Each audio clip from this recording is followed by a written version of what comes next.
Ésaïe, chapitre 36. La 14e année du roi Ézéchias, Sanchérib, roi d'Assyrie, monta contre toutes les villes fortes de Juda et s'en empara. Et le roi d'Assyrie envoya de Lachis à Jérusalem, vers le roi Ézéchias, Rabshaké avec une puissante armée. Rabshaké s'arrêta à l'aqueduc de l'étang supérieur, sur le chemin du champ du Foulon. Alors Éliakim, fils de Hilkija, chef de la maison du roi, se rendit auprès de lui, avec Shebna, le secrétaire, et Joach, fils d'Azaph, l'archiviste. Rabshaké leur dit: Dites à Ézéchias: Ainsi parle le grand roi, le roi d'Assyrie. Quelle est cette confiance sur laquelle tu t'appuies? Je te le dis, ce ne sont que des paroles en l'air. Il faut pour la guerre de la prudence et de la force. En qui donc as-tu placé ta confiance pour t'être révolté contre moi? Voici, tu l'as placé dans l'Égypte. Tu as pris pour soutien ce roseau cassé qui pénètre et perce la main de quiconque s'appuie dessus. Tel est Pharaon, roi d'Égypte, pour tous ceux qui se confient en lui. Peut-être me diras-tu, c'est en l'Éternel, notre Dieu, que nous nous confions.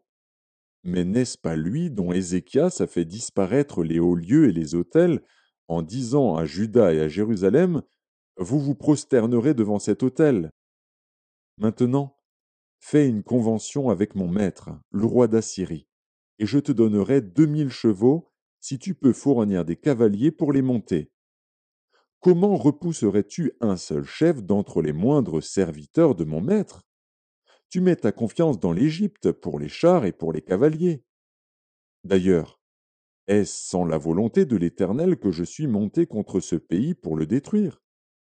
L'Éternel m'a dit: Monte contre ce pays et détruis-le.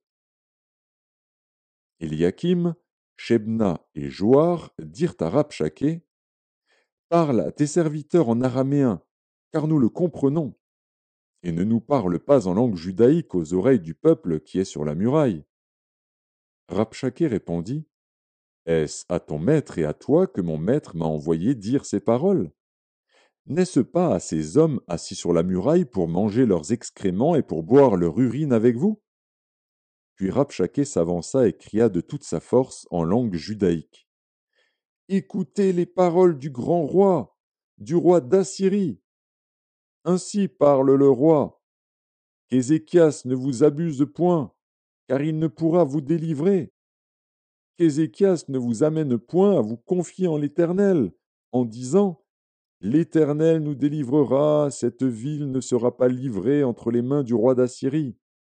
N'écoutez point Ézéchias, car ainsi parle le roi d'Assyrie: Faites la paix avec moi, rendez-vous à moi, et chacun de vous mangera de sa vigne et de son figuier, et chacun boira de l'eau de sa citerne, jusqu'à ce que je vienne et que je vous emmène dans un pays comme le vôtre, dans un pays de blé et de vin, un pays de pain et de vigne.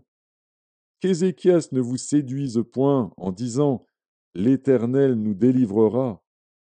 Les dieux des nations ont-ils délivré chacun son pays de la main du roi d'Assyrie? Où sont les dieux de Hamath et d'Arpad? Où sont les dieux de Sepharvaïm? Ont-ils délivré Samarie de ma main? Parmi tous les dieux de ces pays, quels sont ceux qui ont délivré leur pays de ma main pour que l'Éternel délivre Jérusalem de ma main? Mais ils se turent et ne lui répondirent pas un mot, car le roi avait donné cet ordre: Vous ne lui répondrez pas. Et Éliakim, fils de Hilkija, chef de la maison du roi, Shebna, le secrétaire, et Joar, fils d'Azaph, l'archiviste, vinrent auprès d'Ézéchias, les vêtements déchirés, et lui rapportèrent les paroles de Rabshaké.